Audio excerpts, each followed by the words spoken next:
the financial system that already replaced the dollar. But you weren't told there's a shift happening in global finance so profound, most people won't realize it until it's already over. While the headlines keep you focused on inflation, interest rates, and political drama, the most powerful monetary agencies in the world have quietly launched a new financial system, one that could eventually sideline the US dollar without a single vote, without a single debate, and without the public even noticing it's happening. This isn't a theory. This isn't about what might happen in the next 5 years. The infrastructure is already live, and you weren't supposed to notice. For decades, the US dollar has been the undisputed king of global trade. It's the world's reserve currency. Oil, gold, and international debt are priced in dollars. But behind the scenes, a quiet revolution has been unfolding, led not by politicians or activists, but by private financial networks, central banks, and digital settlement technologies that most people have never heard of. The dollar's dominance has always relied on control over the SWIFT network, control over banking systems, and control over global settlement rails. But now, those rails are being replaced, not by war, not by collapse, but by code. Let's start with RippleNet. While most people think of Ripple as just another crypto company, its true purpose is much deeper. RippleNet is a global payments network that connects hundreds of financial institutions across more than 70 countries. It allows for real-time cross-border settlement without needing the US dollar as an intermediary. Transactions that used to take 3 days and move through a spiderweb of banks now happen in seconds. And at the center of it all is XRP, not as a speculative investment, but as a bridge asset. It allows value to move between two currencies that don't have a direct trading pair, eliminating the need for pre-funded accounts and reducing friction across the board. But RippleNet is just one piece of this emerging financial skeleton. Enter ISO 20022, the global messaging standard that's replacing the outdated SWIFT protocol. ISO 20022 isn't just a software upgrade.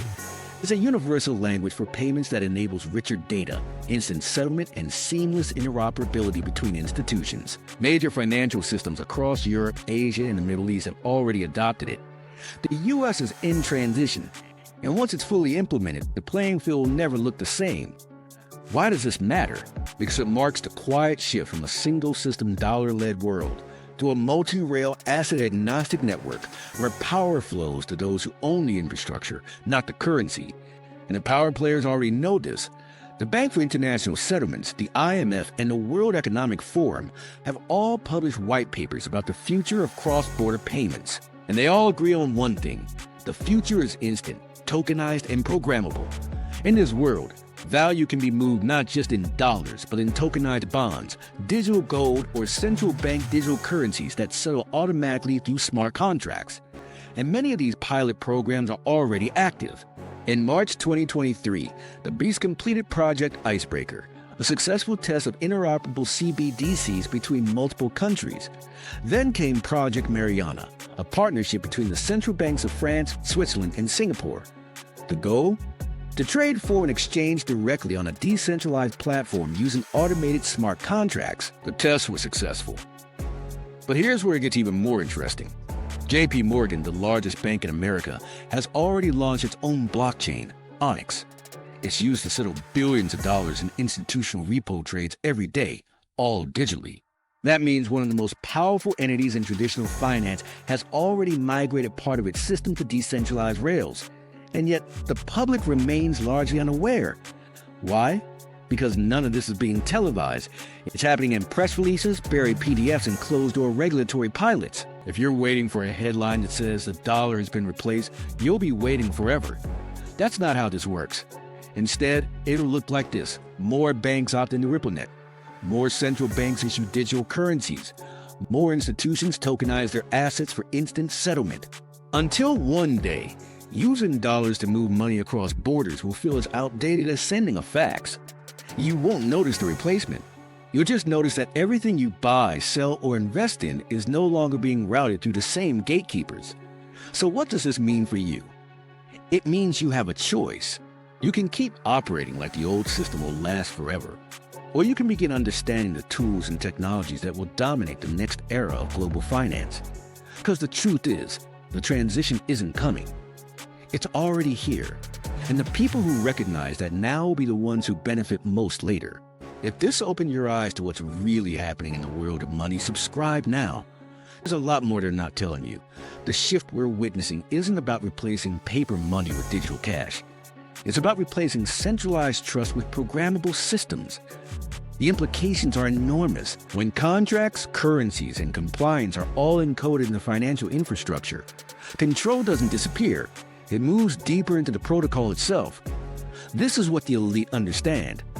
While the public debates inflation and tax rates, those with real capital are reallocating their wealth into assets that can move frictionlessly across this new network. That includes tokenized gold, tokenized real estate, and yes, even access to decentralized liquidity pools.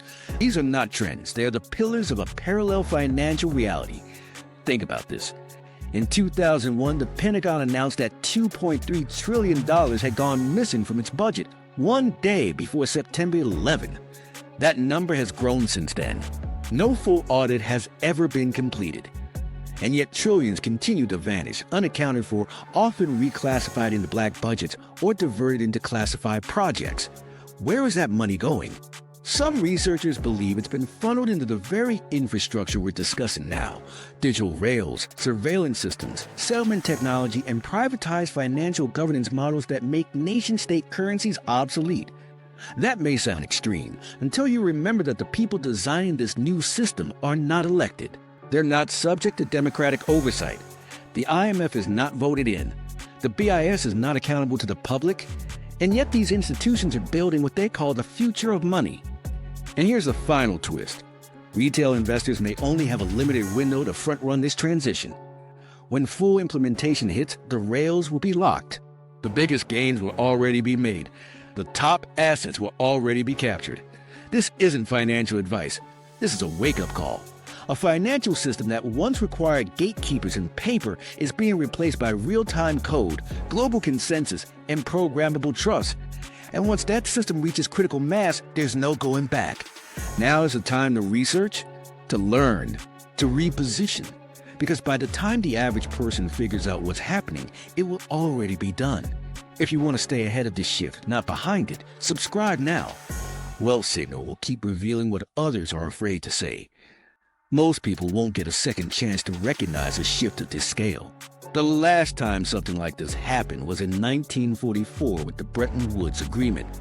Back then, the U.S. dollar became the cornerstone of international finance, and those who understood the implications of that transition created generational wealth. Today, the new Bretton Woods isn't a meeting in a hotel. It's a global network of protocols, AI-driven liquidity systems, and tokenized infrastructure that's replacing traditional institutions, brick by brick, ledger by ledger. And if you wait for permission to participate, you'll be watching from the outside. Think of how wealth has always worked. The early adopters get the asymmetric upside. By the time the masses arrive, the rules have changed and the best seats